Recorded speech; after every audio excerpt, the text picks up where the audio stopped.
Good afternoon. My name is Adrian Dix. I'm BC's Minister of Health. To my right is Dr. Bonnie Henry, BC's Provincial Health Officer.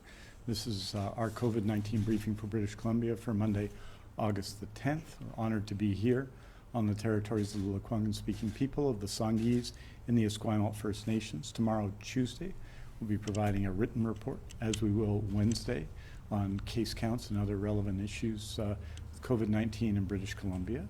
On Thursday, we'll be providing another in-person briefing that will include some new information about our research into COVID-19 in British Columbia on Thursday that Dr. Henry will be providing. And with that, it's my honor to introduce Dr. Bonnie Henry. Thank you, and good afternoon. So today we're reporting on 3 periods from Friday to Saturday. We had 50 new cases. Saturday to Sunday, there were 37 people identified with COVID-19, and from Sunday to today, an additional 44 people. That brings us to 131 new cases in the last 3 days, including 1 epidemiologic link cases, bringing our total in British Columbia to 4,065 people diagnosed with COVID-19. That includes 1,220 in the Vancouver Coastal Health Region, 2,139 people in Fraser Health Region, 148 people on Vancouver Island Health Region, 391 people in the Interior Health Region, 96 people in the Northern Health Region, and 71 people who are here who reside outside of Canada. We now have 445 active cases across the province, including in all health authorities, of whom 9 are in hospital currently, 3 of whom are in critical care or ICU. We have had no new deaths over the last 3 days, leaving our total at 195 people who have died from COVID-19. In addition, we have 3,425 people who have recovered, and we currently are following 1,765 people who have been close contacts of a case of COVID-19 are under active daily follow-up with public health. Over the weekend, we have had 2 new healthcare outbreaks in the Fraser Health Region, one of which is at the George Derby Centre, long-term care facility. So this is a centre that is separate from but related to the Derby Manor outbreak that we declared last week. As well, there's an additional case at the New Vista Care Centre, and Fraser Health is on site with teams responding actively to all of those outbreaks. That brings us to 8 now active outbreaks in our health system, 7 of which are in long-term care or assisted living, and 1 in acute care. There are 673 cases associated with these outbreaks in our health system, 406 residents and 267 staff involved. We have no new community outbreaks. However, we continue to see exposure events, and those community exposure alerts have been posted on health authority websites, as we know.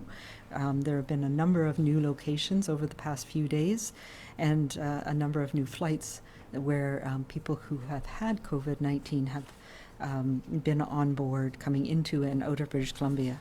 So please check each health authority website and follow the guidance of public health teams. I do want to say, though, that we have been working, as I talk about a lot, the contact tracing that we're doing and how the management of people who have COVID-19, every single case is followed up and linked, and that is working. The numbers that we see from the past few days have reflected the intense work that my colleagues across the province in public health are doing on tracking down those people who were at those events, many of them young people at social events where they intermingled. And we're doing what we call social network analysis to make sure that we're finding people. And many of those people, the vast majority of the people who tested positive over the past 3 days were people who were on our contact list, who were amongst the 1,500, 1,700 people who are in active daily follow-up. And that means that as they developed their illness, they were isolated and they no longer exposed others, breaking those chains of transmission. This is incredibly important because this is how we know we can manage with the cases that we're seeing here in British Columbia. Having said that, We need to do better collectively to stop these exposure events from happening. Our layers of protection reduce the spread of COVID-19. We know that works. We know we can do it. We help all of us stay safe, whether we're at work, at school, out with friends. What I can tell you is that parties and gatherings with young people that many of whom you don't know, even if there are fewer than 50 people, are a concern. And we have seen that. We saw that on the July 1st long weekend. We've seen it across the province where people have been coming together and having group gatherings with different people and not maintaining distances, safe distances from people they don't know. This is because people are often inside and in close contact with crowds of people that they don't know for several hours. And we've had a little bit of some work being done by teams across the province to ensure that some of these parties have been broken up, including there have been some fines levied on some as well. We know that when alcohol is involved for many, the precautions that we would normally take can diminish. So if your friends invite you to a party and it doesn't feel right, don't go. There's no better excuse than a global pandemic to be able to do the right thing and encourage your friends to do the right thing too.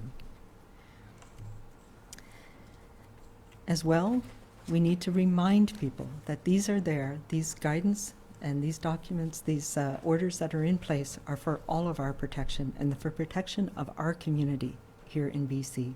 And so when people are traveling here, if you're visiting from other provinces or from out of country and you finished your quarantine, do not ask people to break these rules. They are there for the safety of everybody in establishments like restaurants and bars and other places. We need to be in this together. We need to keep our group small, and we need to support each other in keeping these layers of protection in place. We are in a time when we know people can unknowingly spread the virus to others, particularly young people who are feeling well and may quite easily spread it. And these are why these precautions we take right now are important for all of us. And these next 2 weeks will again be critical for us. We need to hold our line and bend our curve back down where it belongs. As we increase our time with others and restart activities across BC, I know that spending more time with others can be a source of anxiety for many. And that's why we have to pay attention. In particular, I know parents and families are worried about the restart of in-class learning in the fall. This anxiety, this fear, this not knowing what it's going to look like in the face of a global pandemic is perfectly normal. We are all feeling that, and I understand that. Schools will look different. We have to put aside what classes were like in March or even in June, and we learn from what we know about this virus and about how it spreads and about things that we can do around the world. It's important to remember that the layers of protection we use at work, at grocery stores, in restaurants, will also be used in our schools. That is part of the plan. They are the foundation and the backstop for all of us.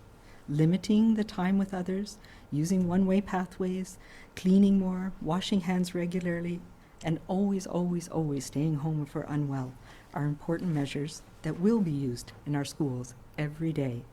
Reducing the numbers of people in the school, and that's parents and others who would normally come in, staggering times, use of distances, keeping groups smaller, making sure that the number of people who are in a group are maxed at a certain number, using masks when it's appropriate. These are all things that we will be doing in our schools.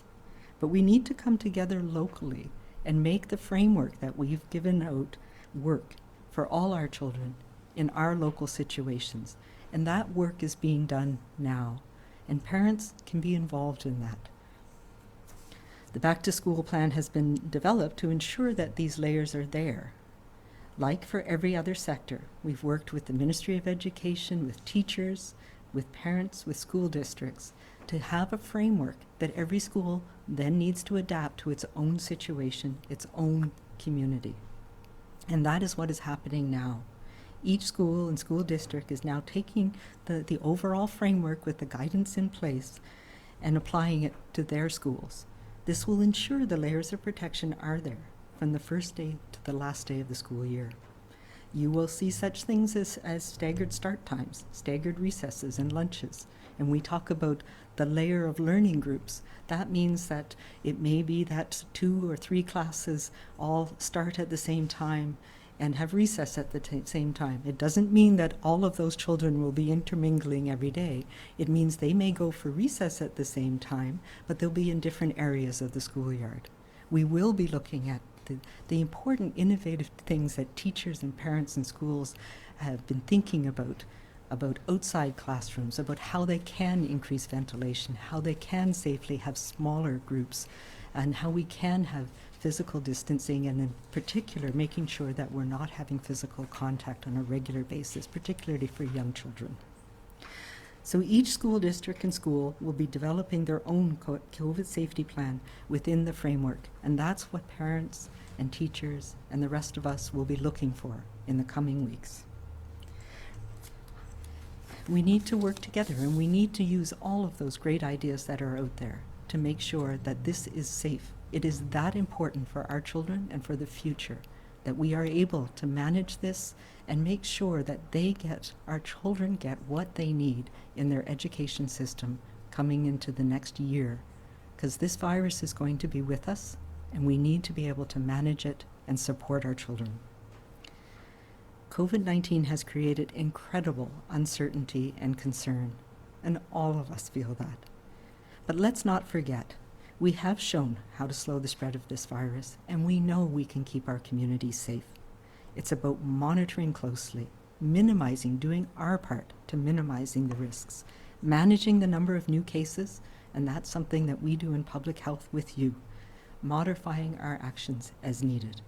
We will be flexible as we move forward, and we will learn from every outbreak, every encounter we have.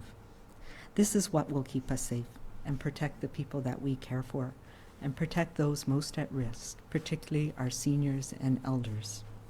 So let's keep going. Let's all do our best every day, each and every day. And let's also continue to be kind, to be calm, and to be safe.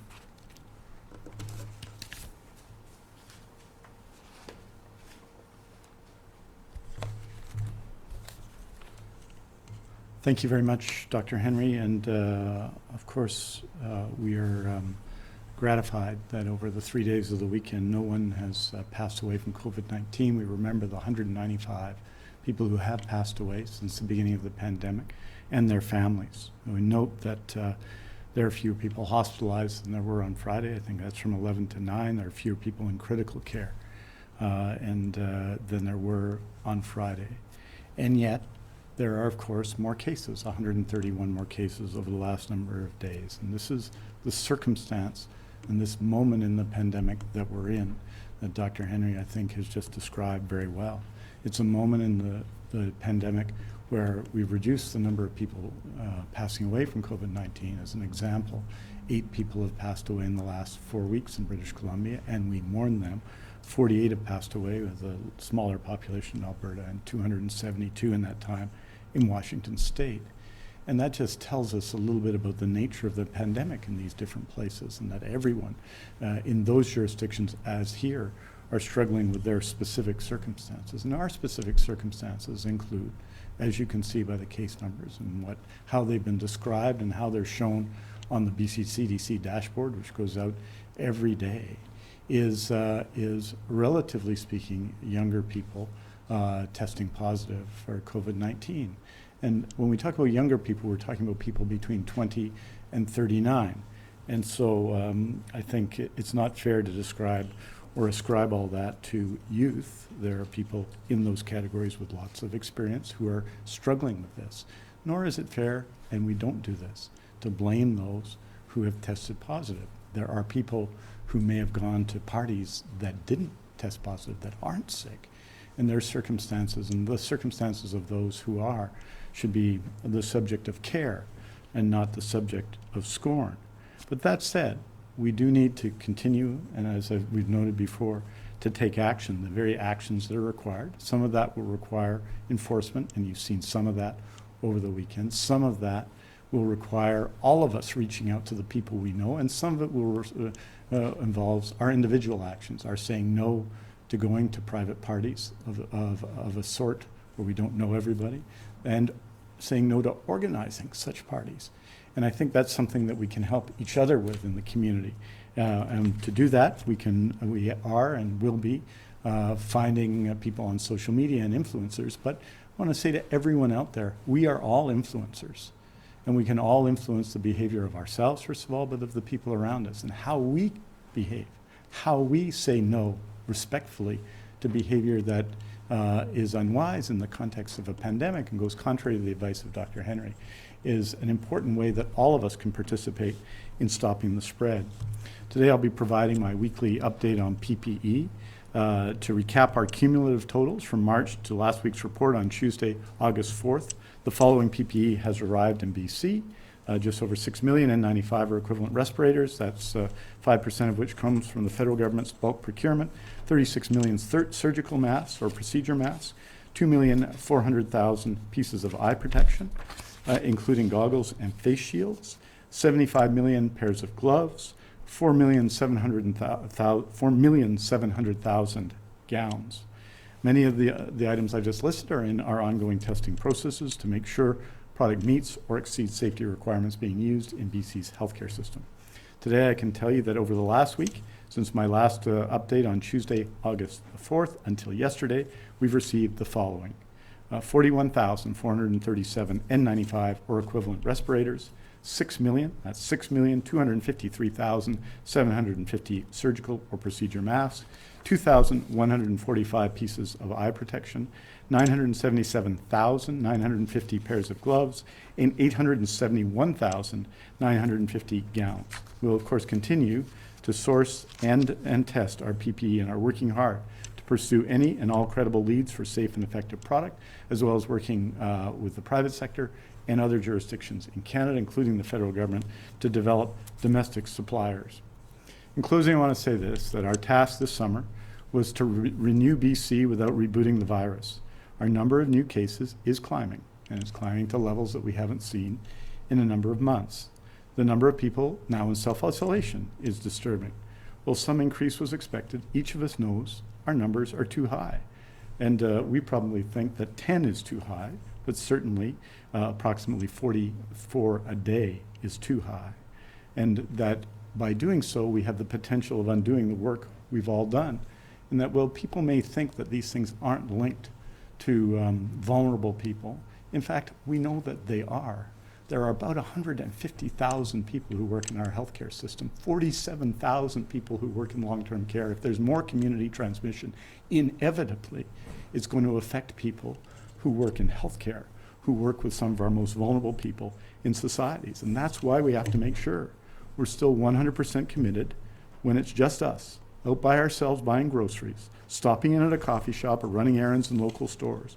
We must make sure we're 100% committed when it's with those in our bubble and we're getting together in our homes and our parks or our restaurants. We have to be committed to taking the actions we need to take, following the advice of public health officials, following the advice of Dr. Henry, and doing the right thing. We've all got to use our COVID sense. We need to use it every day. We need to say enough to private parties where alcohol is being used that where physical distancing is impossible. We simply have to say enough. And if those we care about need a reminder, or we encounter somebody who's not using their COVID sense, that's when we use our COVID courtesy to kindly and firmly help them stop the spread too. In our BC fight, we count on each other. Right now, each of us has to use the influence we have, the trust we've earned, and the bonds we've built with family and friends to reach out and make sure that across BC, we're all recommitting to the behavior that works. Use our COVID sense, show our COVID courtesy, stop the spread. When we let our guard down, we invite COVID-19 into our homes. It's time to take in that welcome mat. Aujourd'hui, nous faisons le point sur le nombre de nouveaux cas pour 3 périodes de référence de 24 heures chacune, soit celle du 7 et 8 août, celle des 8 et 9 août et celle du 9 jusqu'au 10 août en mi-journée. Nous sommes reconnaissants qu'il n'y a eu aucun des nouveaux décès liés au COVID-19 durant ces 3 périodes de référence. Nous continuons à offrir nos condoléances aux familles et aux amis des 195 personnes décédées du COVID-19 et tous ceux qui ont perdu des êtres chers au cours de cette pandémie. À ce jour, 3425 personnes dont le test de dépistage de COVID-19 était positif sont maintenant rétablies. Pour la première période de référence, jusqu'au 8 août, nous avons eu 50 nouveaux cas. Pour la deuxième période de référence, qui s'étend jusqu'au 9 août, nous avons eu 37 nouveaux cas. Au cours des dernières 24 heures, 44 nouveaux cas se sont ajoutés. Cela représente 131 nouveaux cas depuis notre dernière mise à jour vendredi pour un total de 4065 cas en Colombie-Britannique. Parmi l'ensemble des personnes, des cas confirmés de COVID-19, 9 personnes sont actuellement hospitalisées, dont 3 en soins intensifs. Merci beaucoup. Thank you very much. We're happy to take your questions. Thank you, Minister. As a reminder to everybody on the phone, please press *1 to enter the queue. You are limited to 1 question and 1 follow-up only. Please take your phones off mute. You will not be audible until I call your name. First question is from Ian Bailey, Globe and Mail. Question to Dr. Henry. Given the latest numbers from Health Canada that they show that the BC and Nova Scotia are leading the country in increases in cases among young people, wondering why BC is not flat out requiring masks in classes and whether that will change.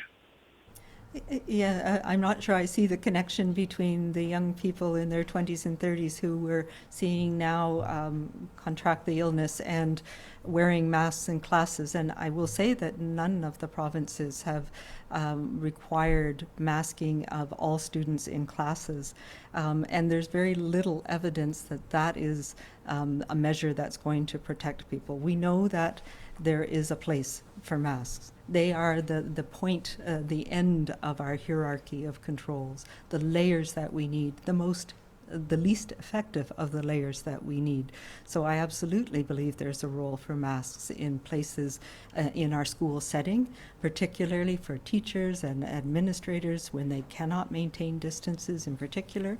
But we also know that masks can interfere with the ability to learn. So I think there's a lot more that we need to understand.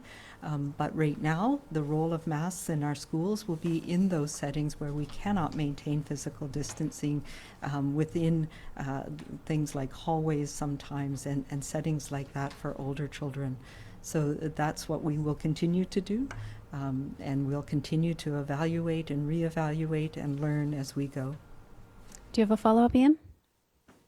Yeah, are you confident that youngsters will be able to sort of properly use masks in the chaos of the school system? Later on that, I know the BCTF is pushing for more masking in schools.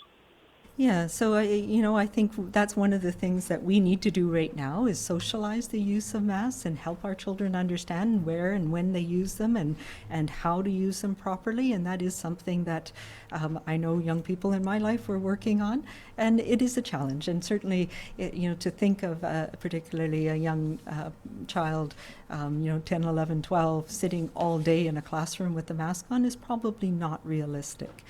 There's lots of things that we can do to make those environments safe without requiring somebody to sit with a mask on for the long periods of time. So that's what we'll be looking at. We are looking, of course, to making sure that we're following all of the data on transmission in children and on use of masks in children, and we'll continue to adapt and to adjust as we go forward. Next question is from Shannon Patterson, CTV. Oh, hi, Dr. Henry and Minister.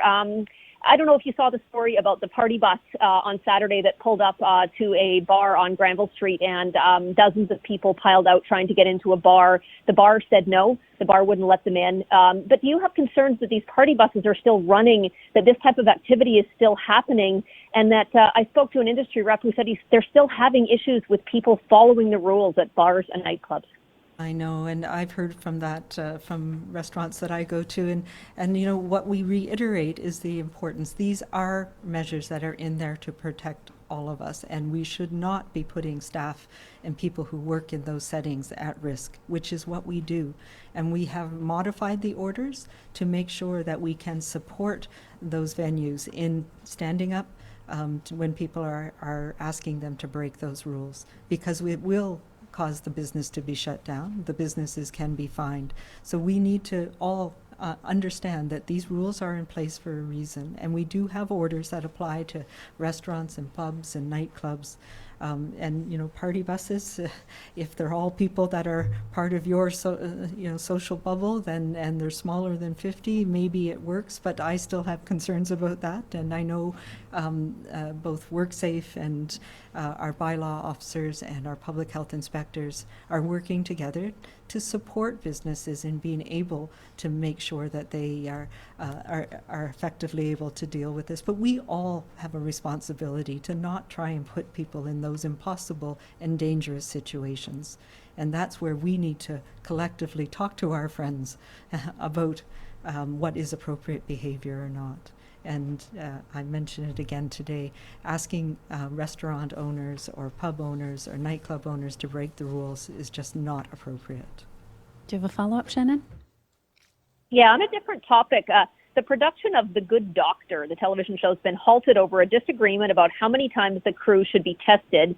The production team wants people tested every 3 days. The union doesn't like that idea. What are your thoughts on this? Should we be testing more? Should employees be allowed to set standards, or employers allowed to set standards on how often employees can be tested? Yeah, so these are all delicate negotiations between the union and the production company, I understand. And, you know, that we have parameters that we have in place to keep workplaces safe, and WorkSafe BC has some very detailed parameters for productions like this one, and we expect those to be adhered to. So I am sure that everybody wants safety as their primary aim, and they will work together to come to an agreement around this issue. Next question is from Richard Zussman, Global News. Dr. Henry, one of the things that we hear a lot about around return to school are grandparents who participate in the day-to-day caring of children. What are your advice towards grandparents who are looking at a return to September? They're worried about their own health. Should they continue to be part of after or before school care, or part of the care network associated with a child? Yeah, and again, you know, these are very difficult questions to answer for everybody. But the short answer is yes. If you're part of that child's bubble and have been playing that role, then you as a family need to make sure that you're doing it in the safest way possible. We are putting in place the health measures to make sure schools are safe, to reduce the possibility of transmission in those settings. And we are confident that we know how to manage it should anybody come to school with COVID-19. Grandparents need to look at their own risks. They play such an important role in children's lives, and it supports families. We've heard this from many, many families that, you know, that before and after care from grandparents. But then we may need to think about, okay, what is it that I do at work? Maybe we need to reduce our social bubble. Maybe our children don't go to other activities outside of the school setting, so that we reduce our overall risk as a family. So those are the things that individually families have to think about. Do you have a follow-up, Richard? I do. Just on this issue around masks, where do you believe that it will be appropriate in a school setting to have masks? And can you explain a little bit more? I've heard a lot of feedback since your comments last week around physical distancing in terms of what alterations can be made in the classroom, especially when there's fixed space and fixed desks that could allow for a semblance of physical distancing inside of a classroom. Yeah, so there's lots of things that we know around how this virus is transmitted in those settings. So there's the way people are sitting, which way they're facing, whether they have distance between them, the types of activities you're doing. So every setting is different, but there are opportunities for schools to look at that. It obviously, it's reflected in numbers in classrooms. It's reflected in the ability to remove a lot of stuff that may be in classrooms, so minimizing the amount of other things that are in the classroom, furniture, etc. Looking at ventilation and how to improve ventilation. I think masking is really important in those situations where particularly adults are getting together, or older children are in situations where they can't maintain at least a meter distance. You know, and those are the types of things that every school will have to look at. There is a role for masks, absolutely, but they are, as I've said, sort of one of the layers of protection that we have, and we're building in many layers. And I think there's been a lot of confusion about the term that we've been using of cohorts or learning groups, and the fact that some people believe that means they're going to have close contact with 60 people every day, which is not the concept at all. It's maximizing the number of people over the semester or the whole year that children will have contact with, and that includes, you know, all of the children and the staff in that sort of maximum number. So for most schools it'll be much smaller than that, but that does give ability to stagger groups of classes together, for example, so that you're able to stagger arrival times and resets and lunches and make it work on outside classes, for example. And we need to, there's lots of great ideas that I've been hearing both from teachers and principals and parents about how to do some really neat, innovative things that will help children. Things like having outdoor classes, like looking at how they can have safe interactions in smaller groups, socially distant or physically distanced. So I think there's a lot of learning that we can take from other countries on how they've done this safely. And I will also reflect that what happens in schools reflects what's happening in our communities. And that's why all of us have to pay attention to what we're doing to keep our communities safe. Where we've seen large outbreaks or numbers of both staff and students get sick in school settings, it's when there's been high numbers in the community as well. And so we need to do our bit over the next few weeks to make sure that our children, because of the importance of getting back into that in-classroom learning for a whole variety of reasons, that we're able to do that in every community here in BC. Marcella Bernardo, News 1130. Hi, Dr. Henry.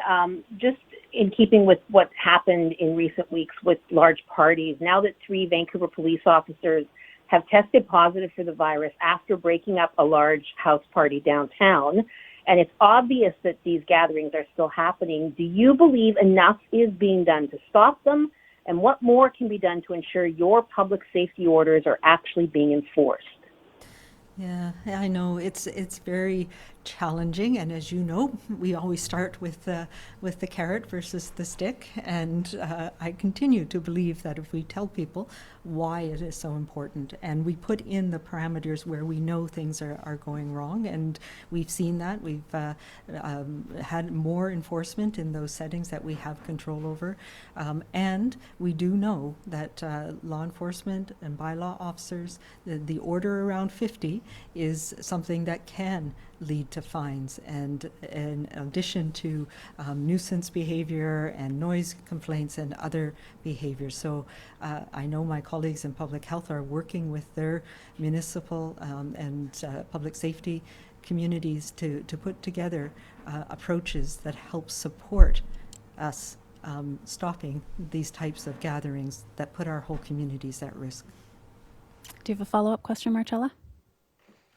Yes, regarding the outbreaks at care homes in the Lower Mainland, what's being done to ensure that staff members are not actually bringing the virus into these places? Because last week you did make a point of telling health workers and other frontline employees to avoid large gatherings and parties because they're putting other people at risk. Marcella, you're going to have to repeat yourself. Your question cut off. Oh, sorry. Just regarding all the outbreaks at the care homes in the Lower Mainland, what's being done to ensure staff members are not bringing the virus into these places? Because last week, Dr. Henry made a point of telling healthcare workers and other frontline employees to avoid large gatherings and parties because they could be putting other people at risk.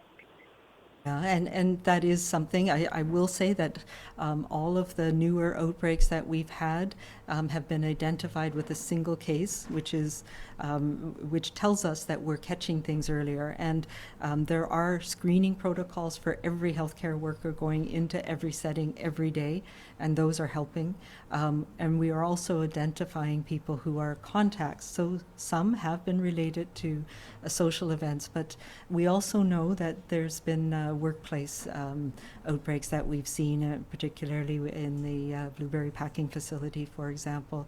And people who work in those facilities often live, or essential workers who are going back and forth to the United States, for example, may live with a healthcare worker. So there are many reasons why these things happen, but yes, screening is incredibly important, and making sure that we have a very robust protocol now for detecting cases early and for having an outbreak team on site immediately to manage, to assess everybody, so all of the residents, all of the healthcare workers, and that's what we're trying to do to manage and contain these. But I do believe we as healthcare workers do have an obligation right now during this pandemic, recognizing the risk that is all around us.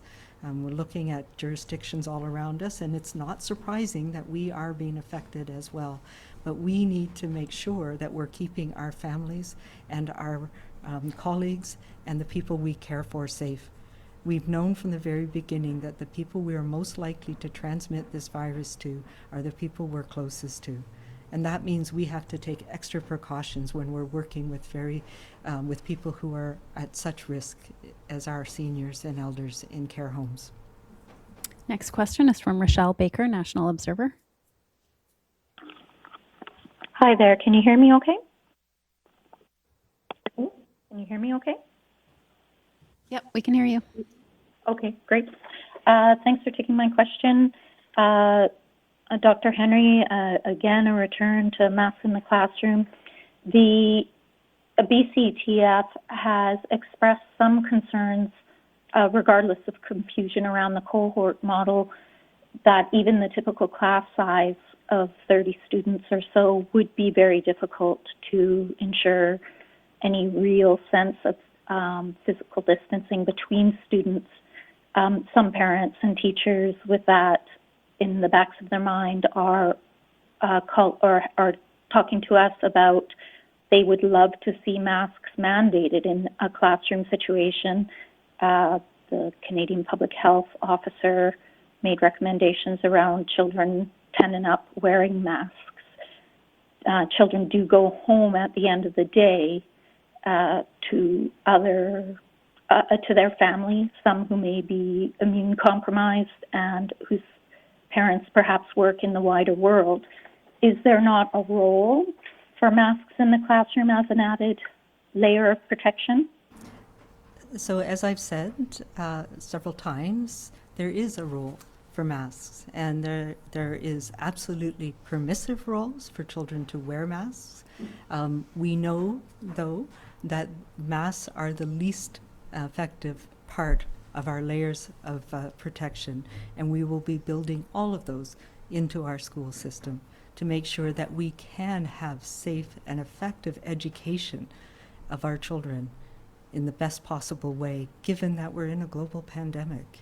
And what we are saying aligns completely with what Dr. Theresa Tam was saying, that it's recommended for older children in those situations where it's important. And I think we need to also remember where some physical distancing can't be said. She did not in any way say it should be mandated in any school situation.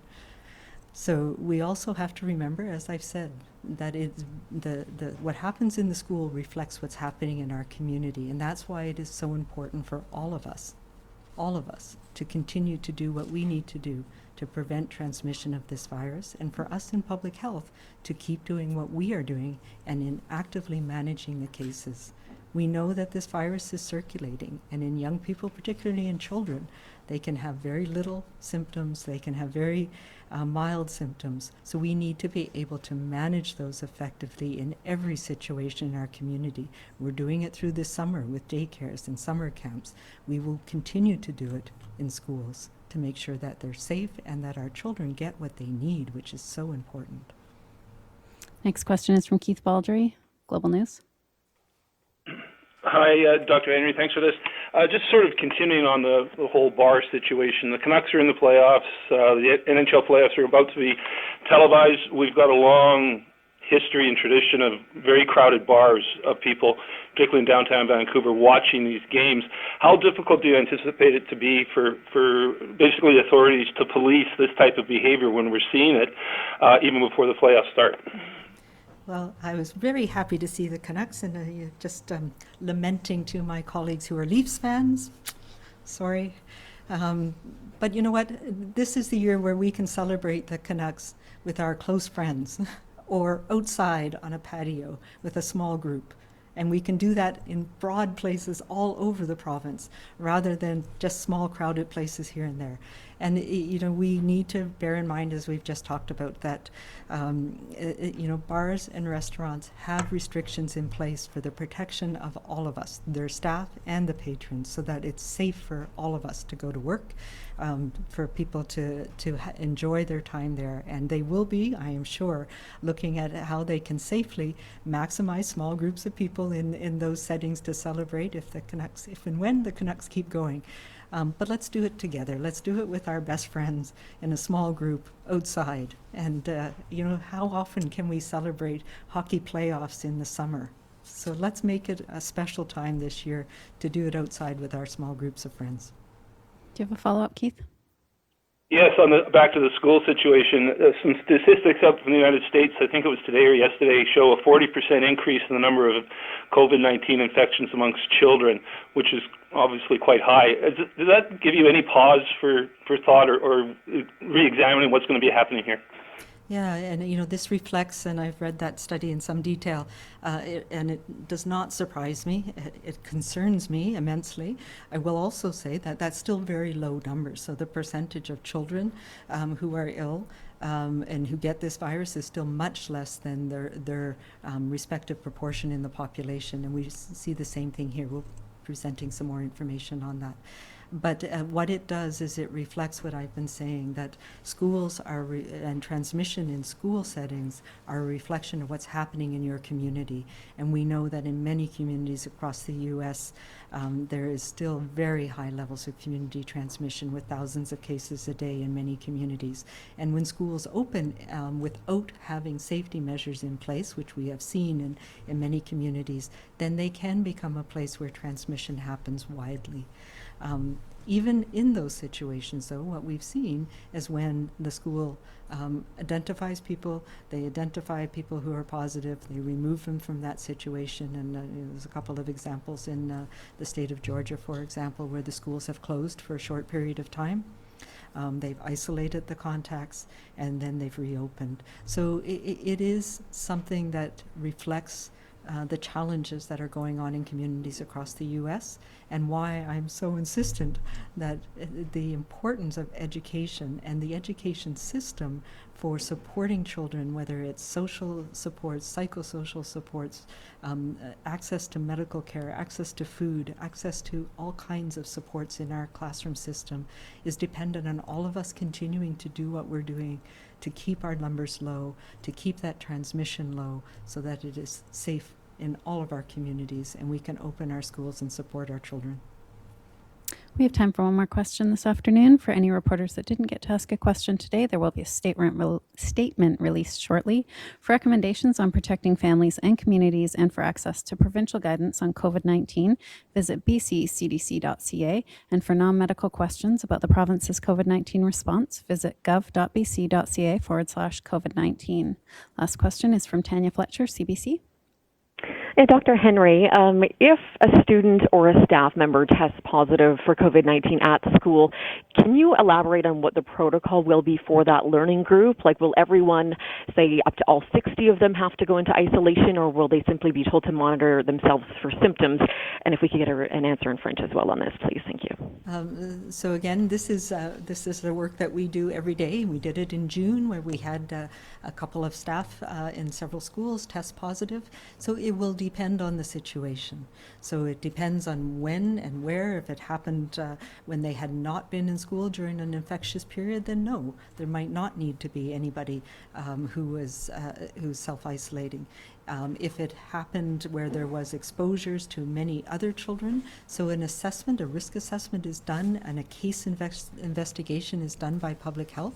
And I will remind everybody that we do have school health officers, and that's the medical officers of health across the province for every school, and we're used to working with the school community around infectious diseases and other concerns in the school setting. So we do everything from nutrition and sports and physical activity to managing infectious diseases. So there will be an investigation of every single case, and then anybody who is at risk will be removed from the environment and self-isolating. So the worst case scenario would be that 60 group of people would be asked to self-isolate, be required to self-isolate.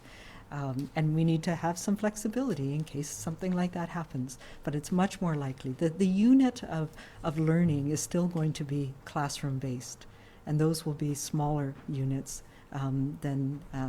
So it's still in the classroom. So the most likely transmission is going to be in a much smaller group of people, if that happens, or the risk of transmission is in a much smaller group of people. So each of those will be investigated individually.